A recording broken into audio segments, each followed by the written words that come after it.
This is 11 personnel. I'm Nick Roush. That's Adam Luckett. As always, we're presented by our friends at Monticello Bank, where people matter. They're mattering all over across the Commonwealth. They're here to take care of you.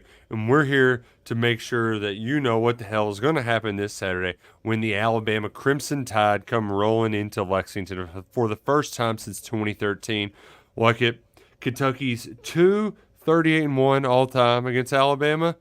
So we're saying there's a chance. But as one person on KS Board asked, when are we going to start expecting wins over top 10 teams? When Kentucky wins more than 2 games all time against Alabama. So it's history is not on the Cat's side in this matchup.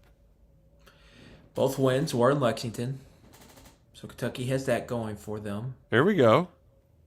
But you're right. This has been they haven't played a lot. Two long-time SEC schools, but things haven't gone well when the Cats have played the Crimson Tide. Mark Stoops has played them 3 times, all Crimson Tide wins by by at least 4 touchdowns.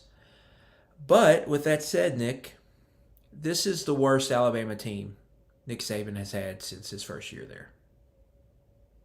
Now that's a high bar, I but mean, that's just a fact. it Yeah, it also worse since he's been here. They did lose to Louisiana Monroe that year. There's a very funny that's a very fun anecdote about that game was at home too. Like that's yes, it like was in the one of year. yeah, it's like one of only 4 teams to beat Alabama at home in the Saban tenure, and one of them is Louisiana Monroe.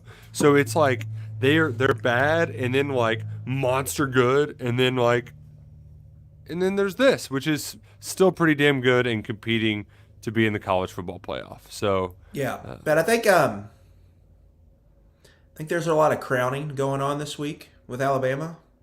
Obviously, so they deserved it after beating LSU. They're 6-0 in the SEC. They deserved everything they've gotten. We are due, Nick. That is true, Nick Bowman. That is true. But this isn't Kentucky's not walking into a situation that is just, oh God, let's not lose 50-7. Let's get out of here. Just get our players out of here healthy. this isn't the Devontae Smith, Mac Jones team that had like a bunch of guys who star on Sundays on it. Yeah, this is not 2019 Joe Burrow LSU. Oh, It's you had to not. go straight to the Bengals quarterback, didn't you? Well, I mean, he is the man. I mean, Uh, fair enough. he is the man. But anyway, like I do think Kentucky's got if they like to me, this week is really all about them coming out and playing well. They haven't played well in these games. I think that's the biggest issue. Not necessarily they haven't won, but they haven't played well in these games. They haven't made teams sweat in the fourth quarter in these top 10 type games outside of the times they've played Florida when Florida was ranked that high under Stoops. Like they've got to start performing better in these games. And Nick, they're running out of runway here. Okay, you've lost 3 games already. 3 teams that are ranked higher than your top 15 teams, but Kentucky's in a position where they should have been able to pick at least one of those off.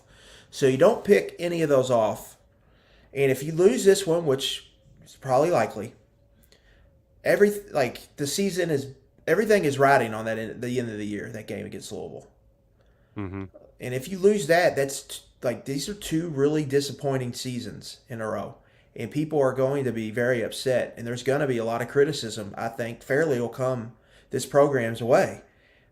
So that's on the table. And, this is a big moment because at home, you Mm-hmm. just haven't played well here since the Florida game. That was 2 months ago at this point now. So, you need to come out and put together a good effort, a good plan. Alabama's been in close games this year. Even their best games, they're not blowing people out of the water. That to LSU was a 2 touchdown game. Ole Miss game was close for a while. Arkansas, A&M were close ball games. So it's not like they're just pummeling people.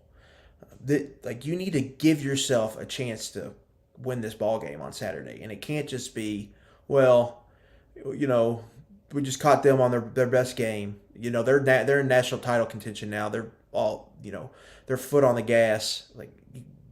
you need to go out and play well. So I think there is a lot riding here. This is not just let's just go in and get out. You need to go out and play good in a stage like this because it's starting to hover over the program.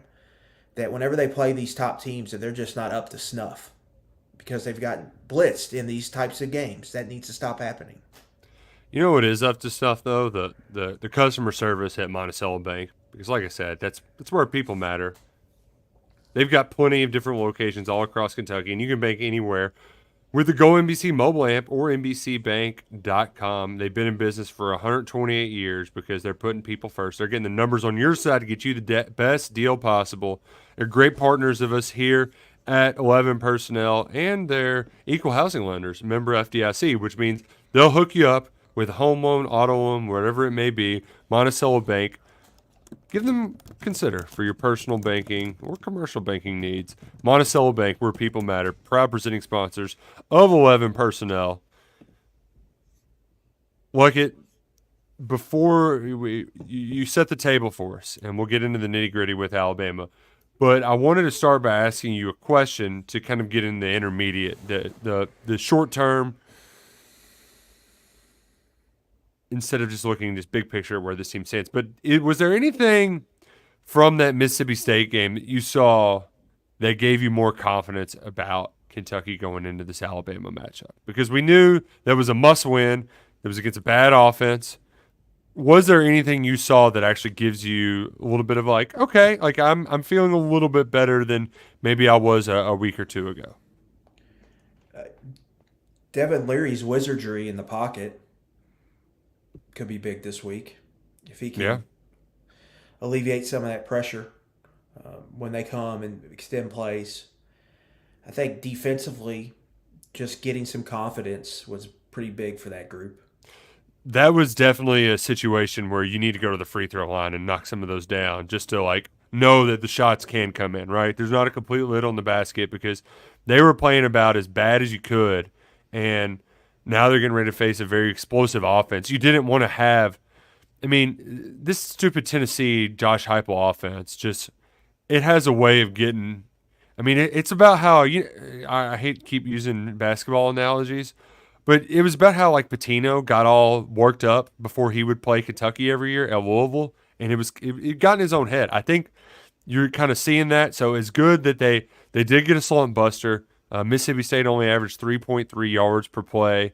I know that offense stinks, but even to kind of respond to adversity and kind of buck up and force a field goal at the end of that 20-play drive, that at least showed that, okay, they got a little bit of character here. They got a little bit of resolve here. They're not perfect by any stretch of the imagination, but they are better than what they put on tape, during that 3-game stretch. Yeah, my response to that is we've seen Mike Wright, Mississippi State, 3 SEC games. Arkansas, Auburn, and Kentucky. Arkansas and Auburn, their defenses are better than their offenses this year.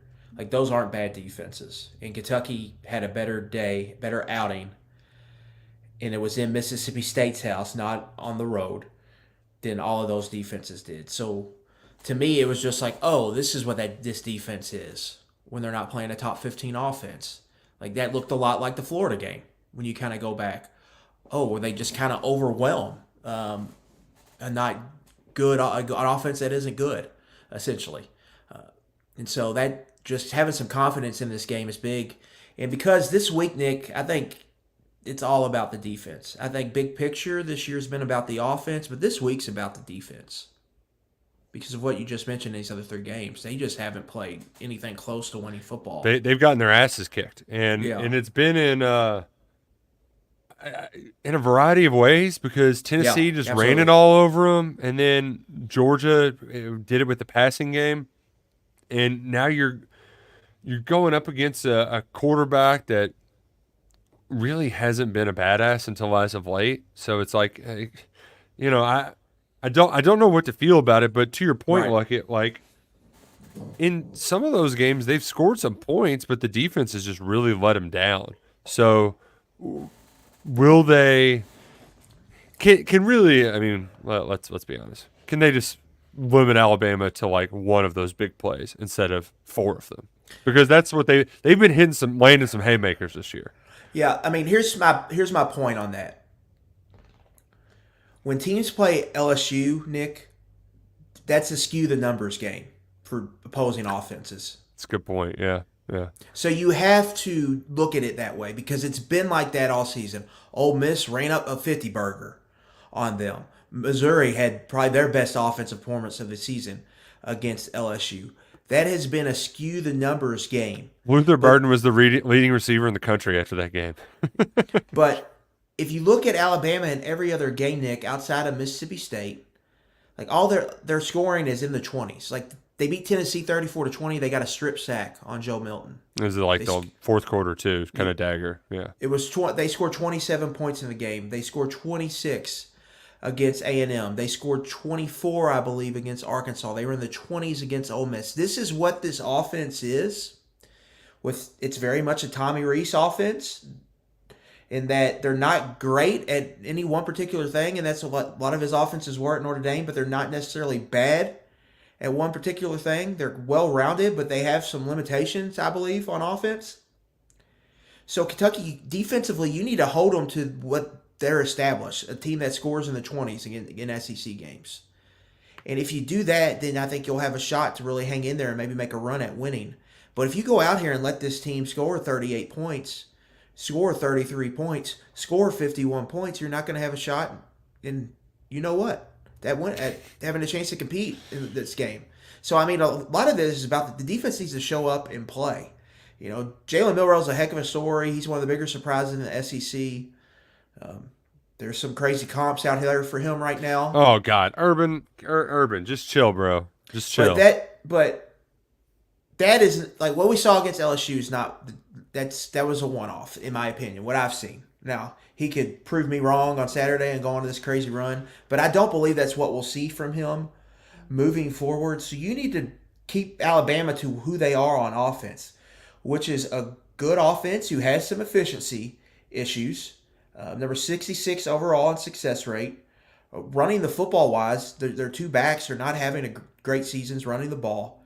And then Jalen Milroe, sack rate, Nick, is 16.5%. Will Levis's sack rate last year was, I believe, 11.5%. So everyone on this podcast feed, whether you're listening in your car on Thursday morning, where you're on the YouTube show right now, everyone remembers how bad of a beating Levis took in the pocket sacks. They're giving up sacks at a much higher clip. So you need to get some pressure on Milroe. You need to get him on the ground. You need to get some sacks, create long down and distances, and you need to go out and make some plays this game. They haven't made plays in these other games. And Deion Walker talked about it tonight. He said we're still writing our legacy.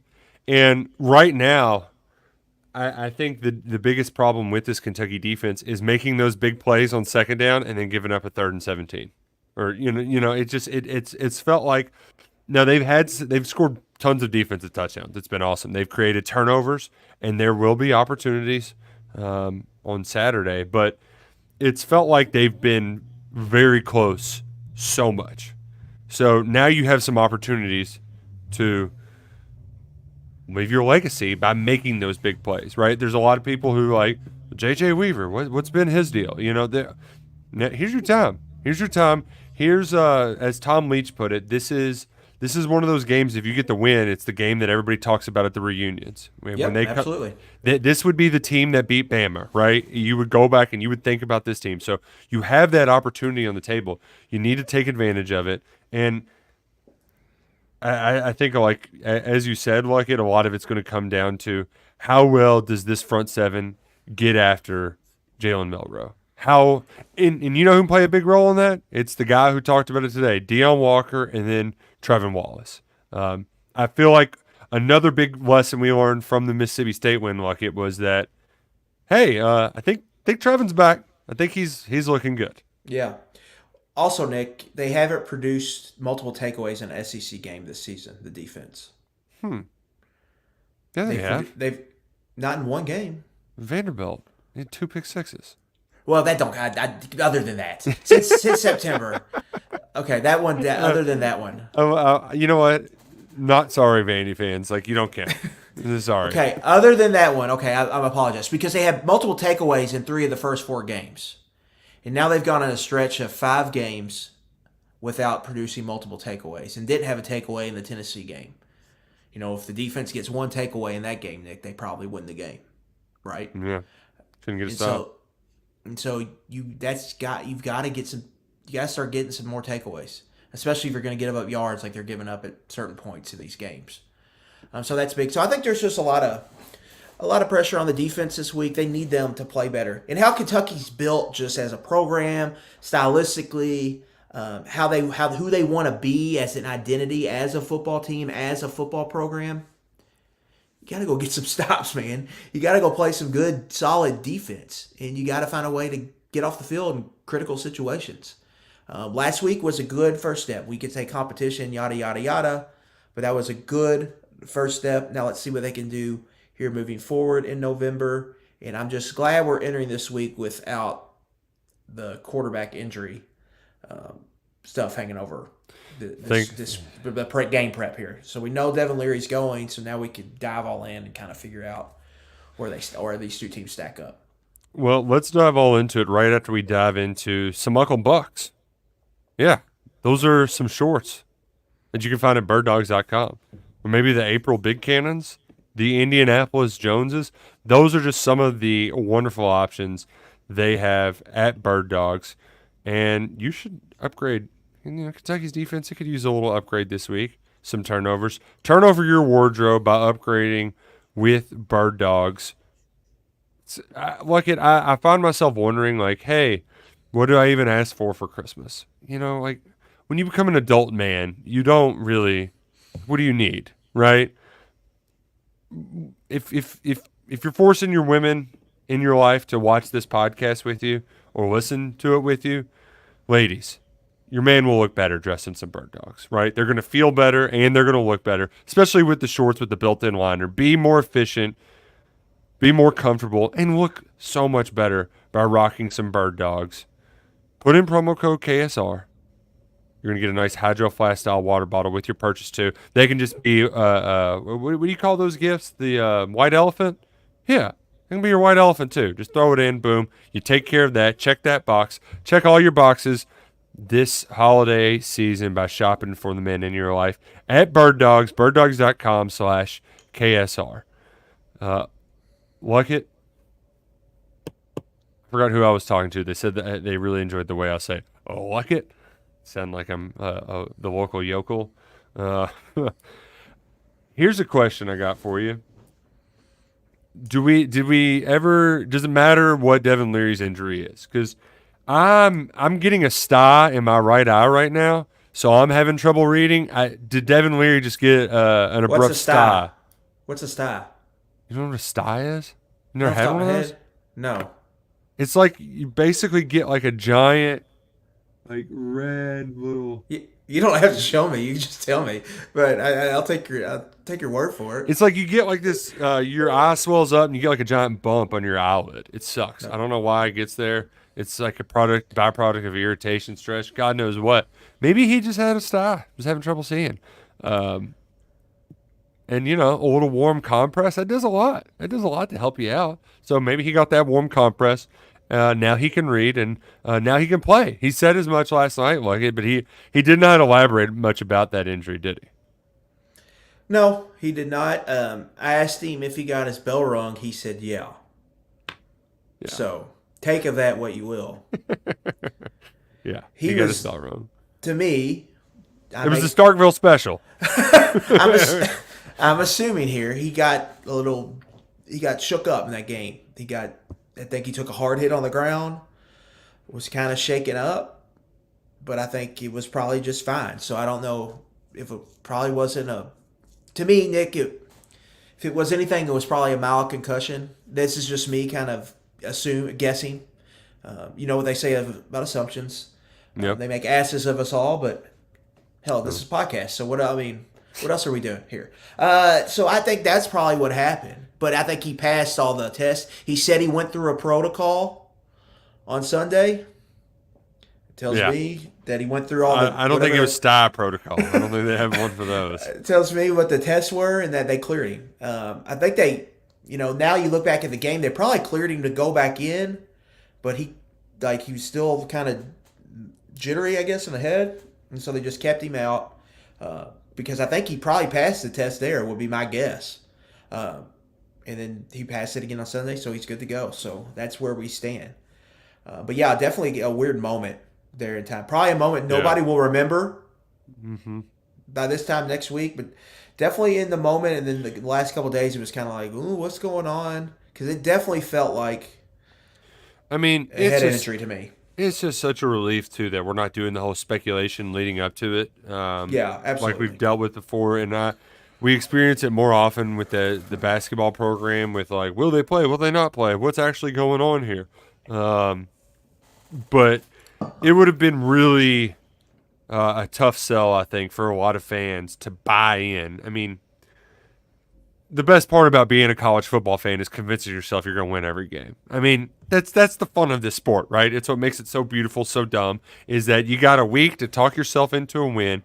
It would have been really hard to do if we didn't know if Devin Leary was going to play or not. And so I think he showed us some good, but the problem with that offensive performance in Starkville is that they couldn't get the running game going. The one drive they did, they marched right down the field, and it was a great 4-minute drive right before half that put the game away.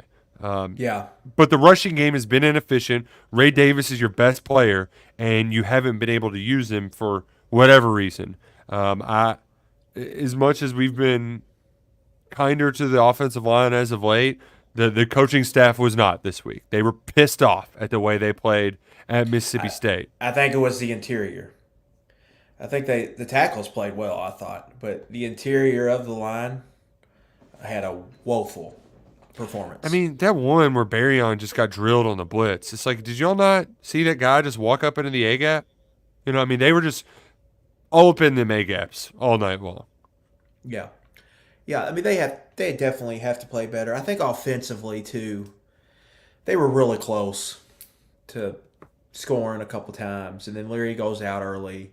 So, and it was a Stoops special to sit on the lead when he gets a lead. We've seen him do that before, especially up on the road, double digits. Let's just get out of here. That's just kind of his style. And but you're right on the running game. Nick Ray Davis was one of the more explosive running backs in the country. Last 2 weeks, he's got one run over 10 plus yards and 40 something carries. Not great, That's, Bob. you Not know, great. Yeah. for how Yeah. Kentucky's built, they're not built to be just this hammer away efficiency machine on the ground for the most part. Because they're taking They're too going many tackles for loss, and they're ending up on like second nines, right? And yeah, that's where you they get need yourself into trouble. right. First down efficiency killed them in the game. Run game for first down run game efficiency really hurt them in that game. And then they're just not creating the chunks. They really had the one drive that was really good. You mentioned the 4-minute, middle eight, first half touchdown drive. Other than that, they struggled to get the ground game going. And let's be honest, after Davis, they don't really have much there. No, they were playing, which that And that's a that surprise. We thought that would be a kind of a committee approach, and some other guys would emerge. Jamarian Wilcox we wouldn't even, you just never heard his name really all year. The nope. true freshman that they were really excited about. Ramon Jefferson kind of took some snaps, but I think that was because Jerton McClain got hurt Yep. early in the game, and then Demi Sumo-Karngbe, they've kind of moved him to the receiver full time. It looks like. Pretty much, yeah.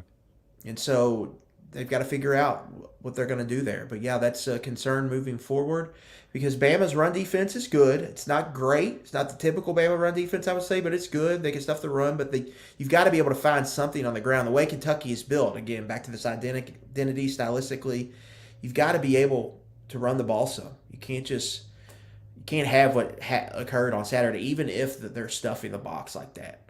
You got to find ways to get some productive runs so you can open up the play action game and do some other stuff where you're not just drop back dependent. Because that's where they've been most explosive offensively through the air is just play action. I mean, Yeah, the Play to Tavion Robinson to set up that first touchdown. Play action. He had plenty of time. Max protect. Boom. Finds his open guy down the field. Same thing against Tennessee, right? They stack the box. You fake the run. You throw it over top of them. I mean, it was, and that's really my biggest concern going into this game is offensively, are they able to run the ball effectively enough to set up those shot plays on play action? Because that's kind of the way I tease this episode out is, hey, where is Alabama at its most vulnerable? And you wrote about it yesterday on the site, and I know you're going to have more of it in the scouting report tomorrow on KSR Plus. Subscribe now, 50% off your annual sub. It could be a nice Christmas gift too this holiday season. But explosiveness, Alabama, they give up big plays. If you can land some shots, that's how you can apply some game pressure in the second half, something that Kentucky hasn't done in these top 10 matchups. Yeah, I just think you got to look historically what has been typically what beats a Nick Saban team. Teams teams that can throw the football, can really challenge them vertically down the field. So I think you're going to need a big Leary game to win on Saturday. You're going to need some run game to alleviate some pressure from your throw game, but you're going to need your receivers to make competitive catches, and you're going to need Leary to make some big boy throws and some play extension and create when maybe nothing is there. And so you're going to need a big game from your passing game, but he's got to help some help from the run game. You can't just be a non-factor there, especially with this Alabama pass rush with Dallas Turner and Chris Braswell off the edge. You cannot just let them pin their ears back 60% of the snaps. Where okay, we got to run stuff. All right, on first down, let's rush. Let's full go rush the passer here on 2nd and 8, and then on 3rd and 9. You just cannot let them do that, or you're going to be in deep trouble. So you got to find some semblance of balance. But at the end of the day, your pass game has got to have a very productive performance for you to have a real chance to go and score the points you need to score to have a chance to win this game. Which would, in theory, involve some big plays from Barryon Brown. And Siri just thought I said Siri instead of in theory. So my phone's being all weird. She's getting ready to talk. Shut up, Siri. Not, yeah, get out of here. But same moment you had a year ago, Barryon Brown's best game was against Georgia at home, or against some future NFL players. Maybe this is a game where he can get some vertical shots in, right? He rises to the occasion. I know Kool-Aid McKinstry, Caleb Downs, and co. aren't exactly the most vulnerable of targets. Pretty good football players. That Caleb Downs. I think we're gonna be hearing about him a lot in the future. He's a ball player. You know, he'll be a first-round pick. He might already be the best player on their defense as a true freshman. It's crazy. He's really good. Pretty good. Did you get all hot and bothered about the Dallas Turner hit? I went back and watched it and no. I didn't understand it. Like, it's just I thought everybody just got mad because Jaden Daniels got a concussion from it. I mean, they don't get mad if he just doesn't get concussed because it looked like a pretty normal hit. He hit him like it was a little up in his jaw. But it decided the game because I mean Daniels was out and the game was over. I mean, it was LSU was down 7. Didn't he throw a pick on that play? I believe so. Yeah. Yeah. So that decided the game because even down 2 touchdowns, but LSU could have came back. So I get the frustration, but I didn't think it was. I mean, it's not like it was a dirty play. He just it was a violent, vicious hit. I think too. That's like our minds are so clouded by the NFL rules that we're just like, eject him, get him out of here. He's never played football again because we're used to if you just fall on a quarterback on the NFL, it's a 15-yard penalty. But yeah, that's an automatic penalty in the NFL. I mean, that's totally against the rules. But in college, I think it's a little different. I didn't think it was a super dirty hit or anything like that, but he did hit him high. I mean, it was some helmet-to-helmet contact. So, I mean, from that aspect, could it maybe fall into the targeting realm? Possibly, but I wouldn't say that was. There's a lot of Dallas Turner's a dirty player going out there. I'm not super familiar with his game. Not closely watching Alabama every week, but I didn't necessarily think that was a dirty play. It just was a violent strike on the quarterback. Doesn't Dallas Turner sound like a 90s TV protagonist? He's a cop who has to operate on the dark side. Dallas Turner, PD, coming to ABC this fall. I was No? gonna go more country singer in a sitcom. Oh, yeah, or just country singer, period. Yeah. They would have to be a Texas band, though, with a steel guitar, kind of like the guys in Midland, you know? Dallas Turner is Midland's bass player. You can't convince me otherwise. Um, yeah, I'm not a big country music guy. I like them. They're fun. And I'm kind of bummed that they rained out our SEC Media Days parade. That's right. They were supposed to be there. Yeah. Say I got a drinking problem. I got no problem at all. Just good steel guitar. It's good for the soul. I Just forgot about like that. just like going to watch a game with tickets from Gametime. It's great for the soul. Really heals you, gets you right, and especially mom and dad. You haven't gotten out in a while. Just go open your Gametime app. See what's coming up soon. You can go watch Louisville play glow in the dark football tomorrow night for $10. You can go watch a comedy show in town. Really excited. Nate Bargatze's coming on tour. Concerts, games, Alabama, Kentucky this Saturday. Whatever it might be, Game Time has got you covered. And if you're in a pinch, last minute, it just takes 2 clicks. All you got to do is scroll through, figure out where your seat is, put in promo code KSR for your first purchase, and you get $20 off that first ticket with Game Time.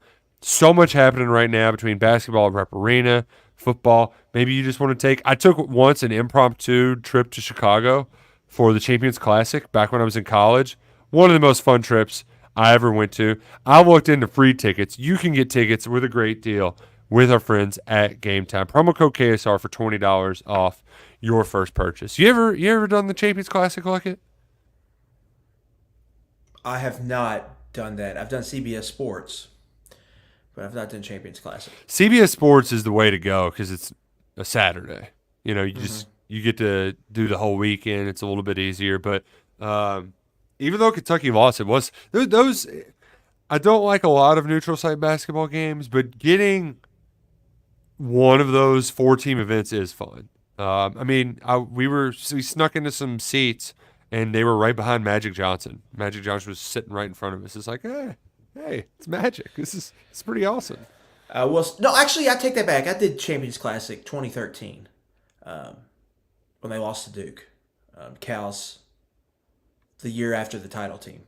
So I did that. I've done that in CBS Sports. Champions Classic atmosphere was a lot better than CBS Sports atmosphere. Yes, Now Kentucky was playing Ohio State that year, and they that lost. matters. Yeah, We're 0-2 in Luckett's Champions Classic, CBS Sports Classic double dip. So maybe I should stop going.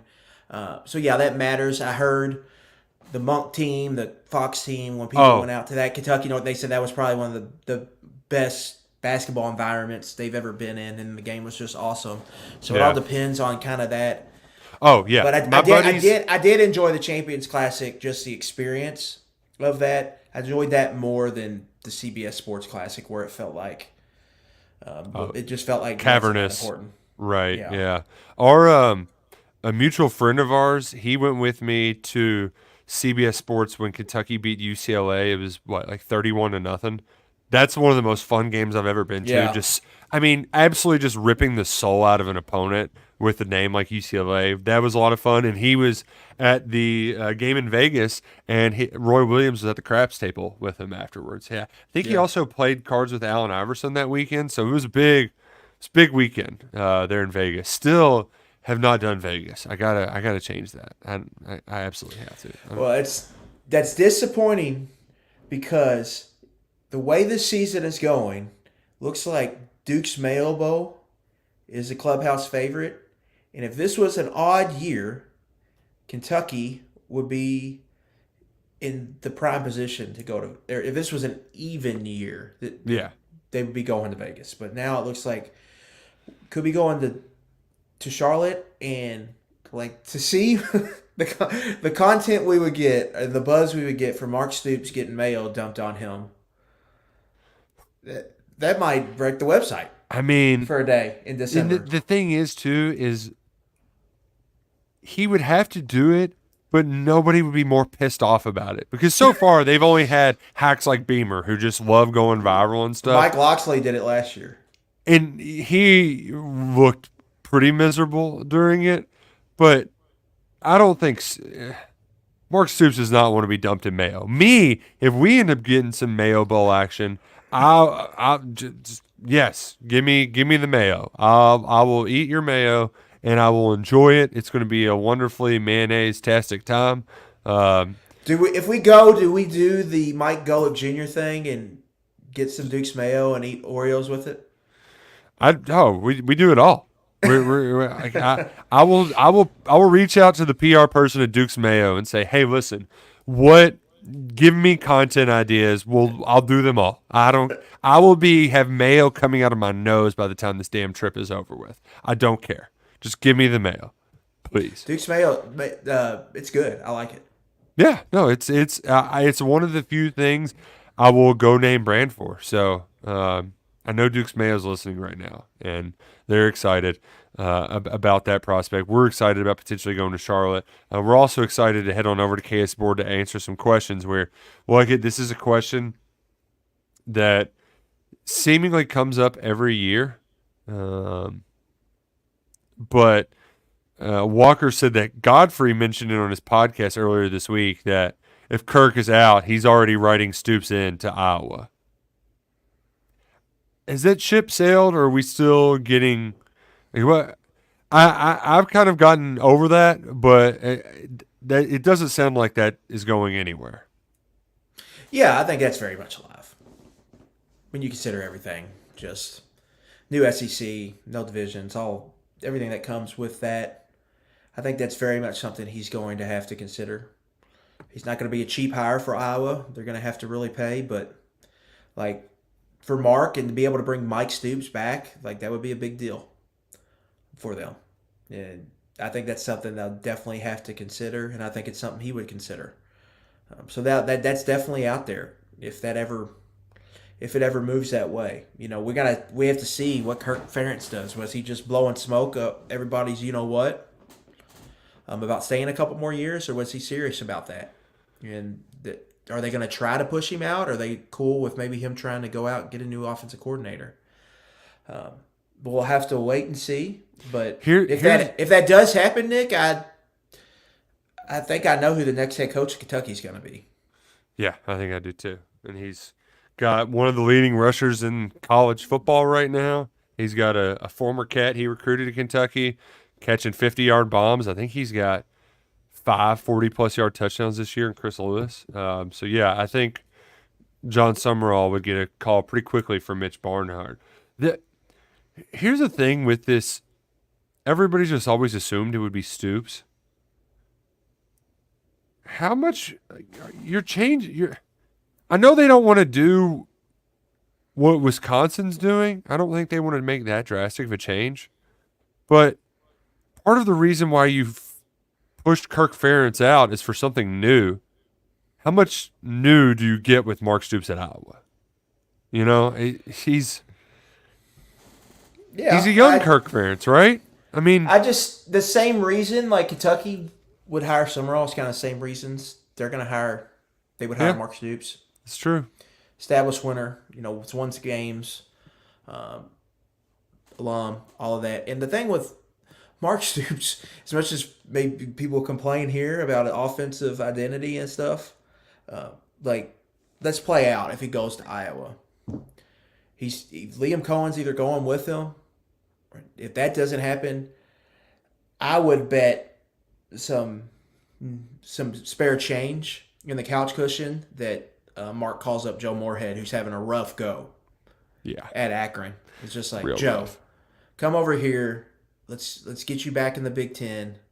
Come call plays. Let's go win some games, and then you can go and kind of reset and figure out what you want to do, whether it's getting the NFL, yada yada, do this or that. But just come over here. Work with a program that knows how to win, has resources, where you're not just messing around over there at one of the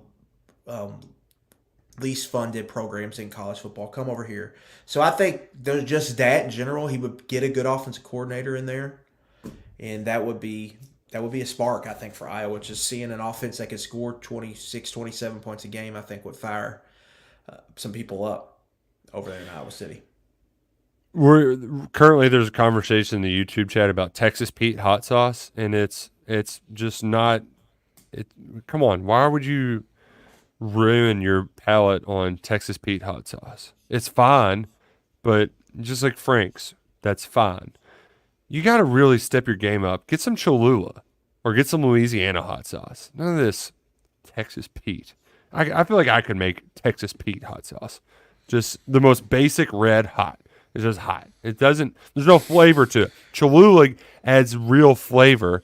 And, Texas, sure, it's spicy. Go south of the border if you want to get spiced up. Come on. Yes. Thank you, J.M. Breeze. Texas Pete, though, rode with Jefferson Pilot for a long time. So they got that going for them. So did, what was the Sun-Kissed? Not Sun-Kissed, what's the chips? Yeah. Golden Flake.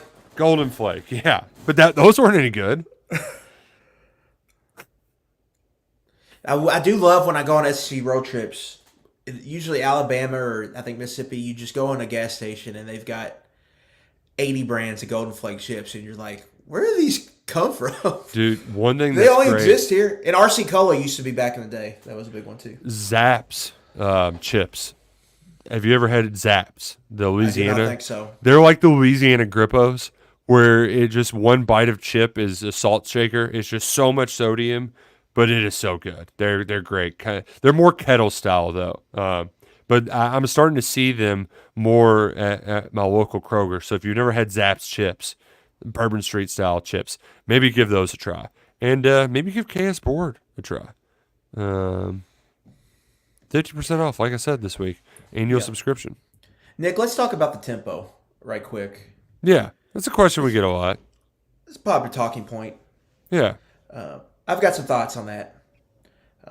Ooh, look at thoughts. Let's hear them. Number one, their efficiency is the biggest issue, I think, with this operation.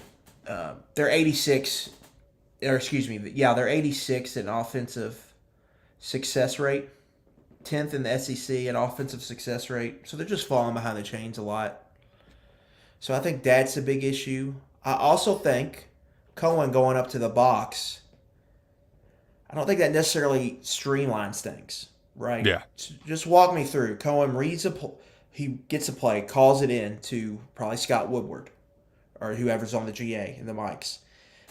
They have to get they change personnel a lot. So they have to say, hey, you get in there for him. You get in there. We're going 12 here when we're in 11. So, you got to change all that out. Then you got to signal the play into Leary. Leary's got to get it on the card, find it on the card, read it. Liam Cohen has said it's not NFL calls, but they are more lengthy calls than normal.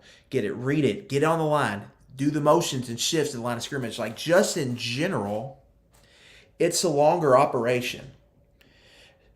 So with where they're at right now and how slow they're moving, I do think this offseason they really have to reassess just their whole play calling operation.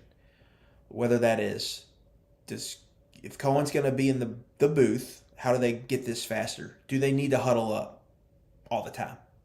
Like, is that something they need to do? How do they get faster at this? I think number one, they just got to get more efficient. That'll up the play count. But I think they've just got to think about some things. Can they figure out a way to dumb down the calls? Do we need to have Spider Y2 banana? Yeah, can they have just Orange Alabama, Yankee, where you've got 3 different calls for each position group or whatever. However you could do it. I don't know how you would do it. I know it's more complicated than that, but I do think they're so multiple, and we hear coaches say that all the time. Multiple, but they really are multiple on offense, and kind of how they use personnel in formations and how they shift in and out. And I think they want to huddle because I think the thought there is if you huddle, it's harder on the defense to get set, but they're just not moving fast enough. So I think they got to kind of overthink everything. And my big thing is, I would ask, do you really need to huddle? That's maybe the thing that would make it just I easier. hated huddling so much. It was so unnecessary. Like, we're smart. We call the damn play over, especially on defense, because defensive calls are much shorter than offense, right? So, like, if you just take the signals, it was very simple. But I felt like it was always an unnecessary thing. Here's a question for you, Luckett. What was the play call, the St. X Tigers bread and butter play call for the Mike Glazer back in the day? Oh, 0405. Is that all? Is it just 0405? That was all you had to say? You would have a formation 0405. I mean, the call was like that. We were in and out of the huddle pretty fast. But was it what? Ours was just right trap two. Right was the name of the formation. Like, it was just such a. All right, this is it. Oh Boom. 04 was 04 was just the veer over the B gap Yep. between the guard and tackle. 0405. 05 to the left, 04 to the right. Yeah, and I love that. Like, if it got to 4, if you just had flex right, high school's great way of dumbing it down, making it easy on everybody. Shout out to everybody still alive. Second round of the playoffs this weekend. No, when St. X was in 4th and 1, a lot of it depended on where they could get the better double team at the point of attack. But they were running. They were running at 0405. That's what we did all fall camp. Just all throughout over the and season. over. Run it over till you. and over Yep. and over. So when the chips were on the line, that's what we were running. And most of the time, especially in short yardage, we got it because you just couldn't stop it. If you got movement at the point of attack on double team, you're getting 3 yards every time. Are the Tigers going to win this weekend? Hope so. That was confident. Do you know the last time St. X Trinity played on a home school? Well, they getting COVID. Oh, okay. Before that, I'm not sure.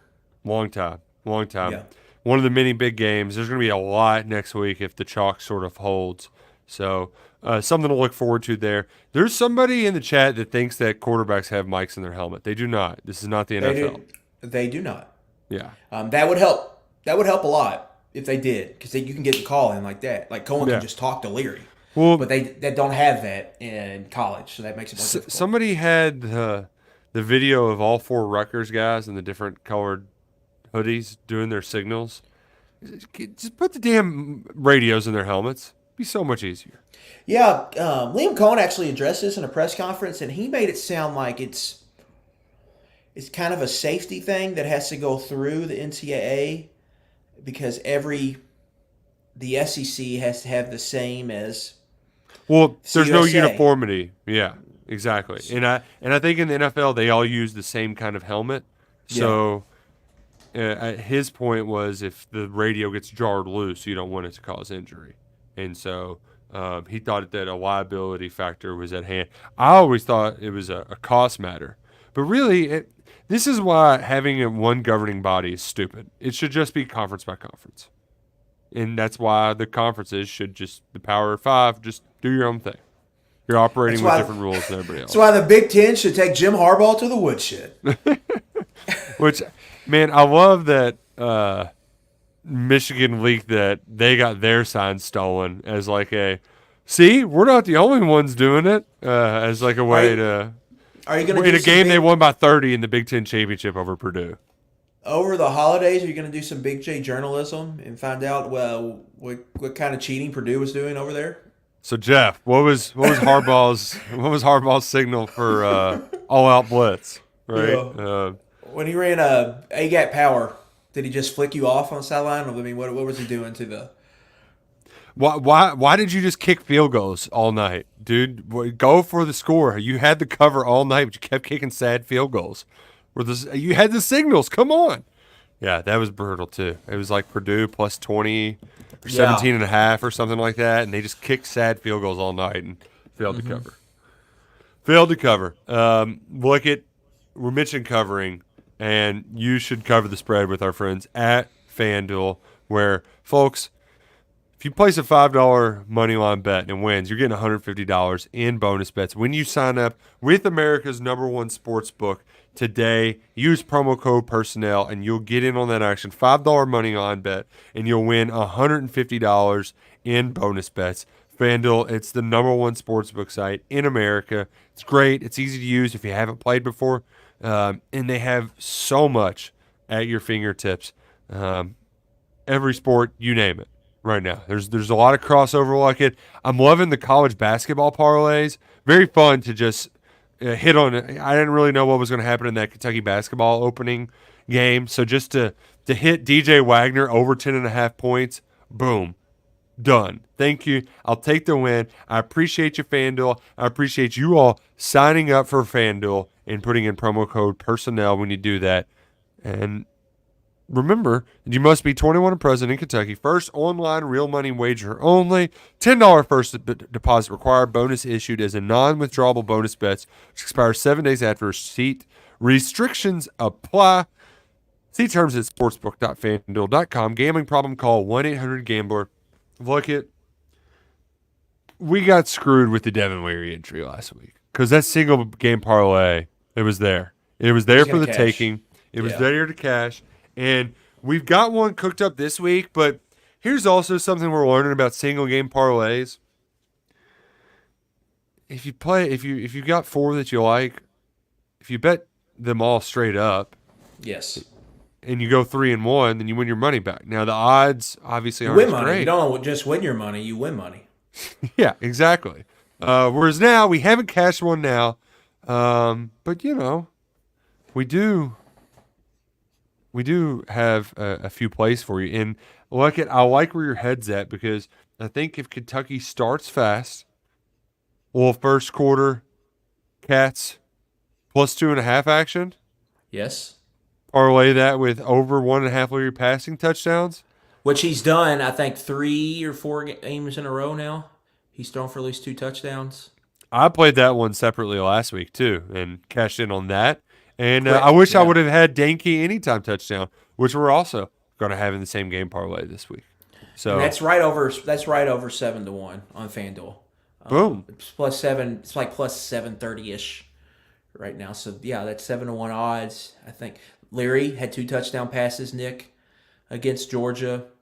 Danke's been really good form here the last couple of weeks. Kentucky's making it an effort to target him in the red zone. So getting him in the end zone. And then this first quarter, like I've talked about, I think it's very important for Kentucky's defense to come out and win some battles. Can they do that early? And then with Liam Cohen, Kentucky's been really good in the opening drives, opening script. So if they get a score at all, or if they get a touchdown in the first quarter, you're feeling good. Yeah. About that plus 2.5. So we're going to ride that. I think it's got a good chance to cash. And then 7-1, that's pretty good odds for just a three-leg parlay.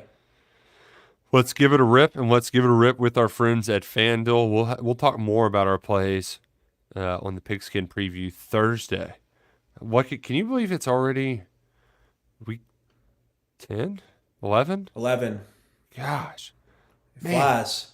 It Are you does. ready? Are you ready for the December signing day and transfer portal blitz? No. And I'm then not. the quick bowl game after Christmas. See, okay, so here's my thing. I think signing day's on the 20th. So I mean, it's going to be 22nd. It's going to all be in like a 10-day period. Yeah, it's going to be nuts. So, yeah, 22nd. So we're going to have signing day, and then it's Christmas, and then we're at the bowl game. I mean, just bang, bang, choo-choo train. It's going to be crazy. I can't wait till bowl season. I mean, it's got me fired up. Because I know, especially when I look at the card, and I see some stuff out there where, I just I'm tired of these teams. It's mostly because I bet too much Big Ten West, right? Like I'm a sicko. I'm doing it to myself. But I see these Big Ten West teams keep playing each other, and I'm sick of it. I'm getting sick of them.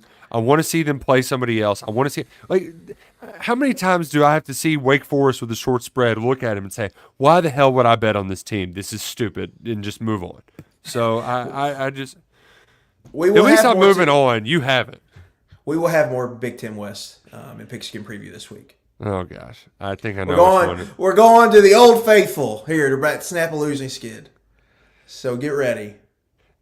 Is it? It's so sad that I have just started blindly betting Iowa unders, and they just keep hitting. Man, it's incredible. I'm It really still is. the Michigan State one did me still upset about that. But yeah, I think they've hit every under since then. Yeah. The numbers keep dropping.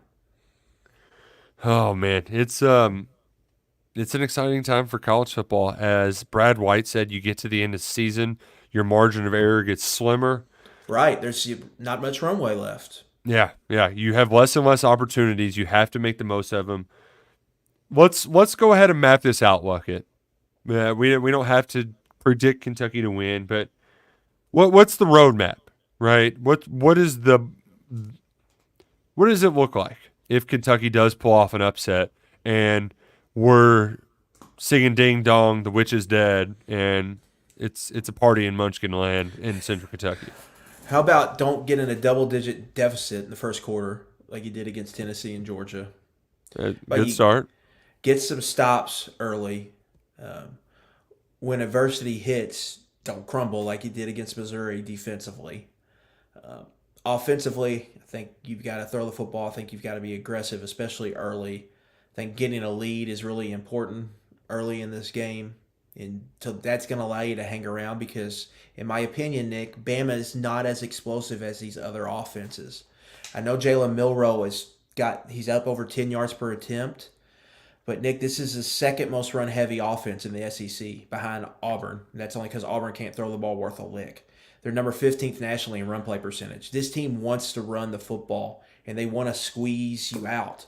But when you play like that, you're not built to just blow teams out of the water. So if Kentucky can get a lead early, hang around, then they've got a really good chance to get into the fourth quarter. I think it's a game where you're probably going to need 2 takeaways, either at least 1 takeaway and a huge special teams play, but most likely a couple takeaways. And then I think just for Kentucky, it's just get a lead, have some success early, and then just hang around in that football game and get in the fourth quarter and see what happens. And to go back to the run game, and I know that that's not the key to winning there, but if you have some early explosive plays through the air, then you can have some opportunities to give the ball to Ray Davis and create some first down runs. Just because nothing can help you exhale more if you're trying to put the air out of the ball in the second half and you hand it to one and he goes and gets 15 yards and then absolutely. goes and gets 10 more. So we need our friend Josh Caddis too to keep his hands inside. He's got 5 penalties. That one on Saturday was Bad. On second look. was soft. I thought it was soft live, and I saw the replay. That was not a good call there by the Mr. Official. But yeah, in any big game, Nick, your stars got to be stars. So who are Kentucky's best players offensively? Devin Leary, Ray Davis, and then the receivers, I would say. Yep. You need them to be stars. Defensively, Deion Walker, Trevin Wallace. Get home. Yeah, you need them Big time players make big time plays in big time games. Yep, absolutely. Let's go do it. Let's go see it on Saturday. Hopefully, it's not a dreadful Saturday afternoon. It should be a beautiful day at Kroger Field. Wear your blue. UK Athletics is asking folks to wear their blue for a blue out against the Alabama Crimson Tide. Let's knock out that wave. Let's do something special and maybe witness a little history Saturday afternoon. For Adam Luckett, I'm Nick Roush. Go Cats and go Kroger.